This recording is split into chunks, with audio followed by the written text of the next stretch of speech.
I'm Julie. And I'm Melanie. And we're Moms on a Mission, empowered to bring abundance to our families.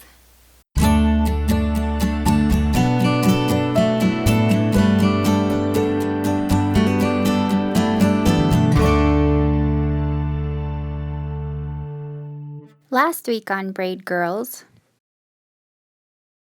First off, I think a really important distinction to make is that farming is not the same as homesteading.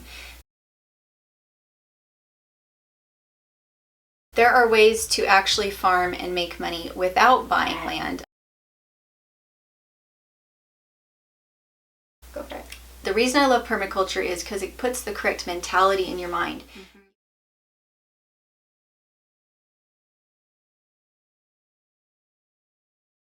And lifestyle and quality of life.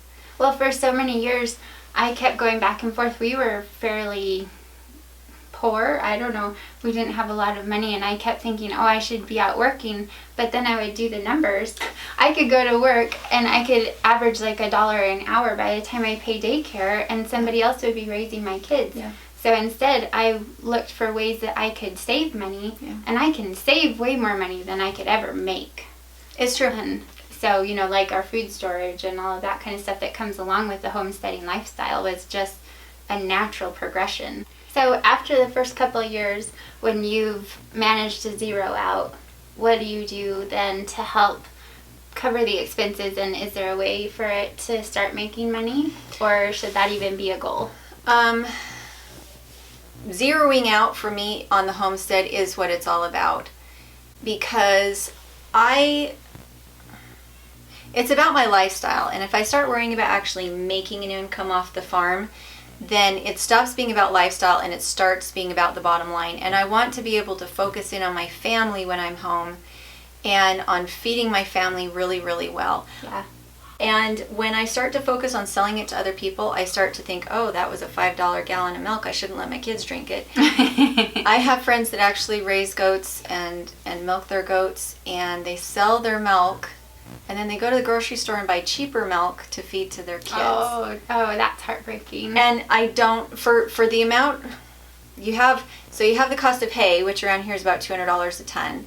And then it takes you the chores every day to take care of the goats, which is about 15 minutes twice a day, which isn't significant.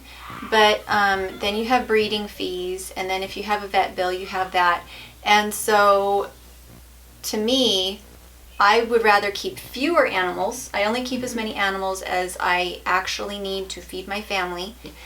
And it means that our feed bills are low enough that by selling the offspring from those animals allows me to pay for the feed for the year. Mm-hmm. And so for me, it's about my feeding my family. And I also get to write my land off as a tax break. Because at least in Idaho, if you have $1,000 worth of product that you sell off your land, you get to call it ag rather than a private residence. And so it saves you a lot of money in your property tax. And just by selling a few lambs and selling a few goats, I reach $1,000 a year. That's so cool. Very easily. So I have to say that even on our little homestead when we first started out, I wish I had listened to my husband in the beginning. Shoot! Right? I wish I had. Because in the beginning, he said, why don't we wait till next year? Why don't we sit and watch the land? We just moved in. Why don't we just put it in a garden and wait till next year to put in things like windbreaks or try to irrigate the pasture? And for me, in my household, I could have saved so much blood, sweat, and tears if instead of insisting that my husband come out and help me with these things, if instead I had held back to my own strength and to the money that we had budgeted and just do it that way. So this kind of goes back to what we talked about initially with getting your spouse on board. A lot of times that non-farming spouse just uses common sense. Yeah. Yeah, you know what I'm really good at is getting the animal before we get the pen. I come home with 50 chickens and I'm like, look babe, I got chickens. And he says, where are we going to put them? Do we have a coop? Yeah. Oops, he's so patient. And it is that don't value your own wisdom more than the people around you. Yeah. Researching is the thing that will save you the most time and the most money And so if you have a library card, that's the way I suggest it if you don't have a lot of money. You can do interlibrary loans where you go to your library and you request that they have a book brought in for you. I didn't used to. Now I have a really bad habit of doing it. I never used to buy books until I had read them and knew that they were going to be a favorite.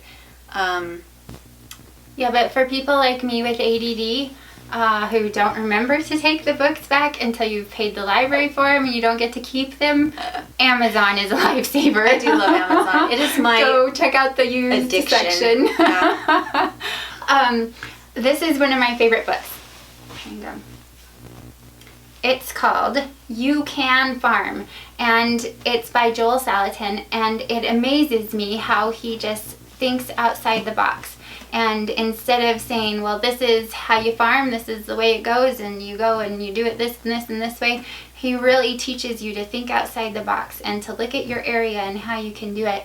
And like we talked about earlier, if you don't have land, he says don't buy land. Right. Don't buy land, but farm. And go and rent it or go and trade, go barter for it, raise pigs on other people's property. Yeah. And then the way that he's got his animals working for you instead of you working for your animals, it just kind of ties back to the whole permaculture idea that we were talking about with the gardens and everything.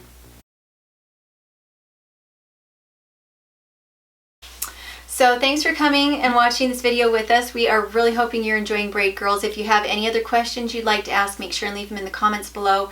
But make sure to subscribe to our channel, subscribe to Melanie's channel, like our videos. It makes a huge difference when you share them.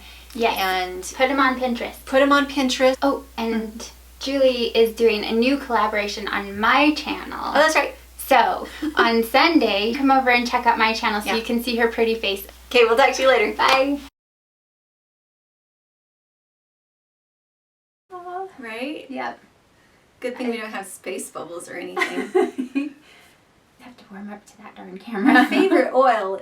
So Melanie's favorite oil is... All right. Braid Girls. Yep. We did. Okay. Is it sitting cockeyed or is it just all the angles? I think it's just you. Okay. I was like, I think it's working.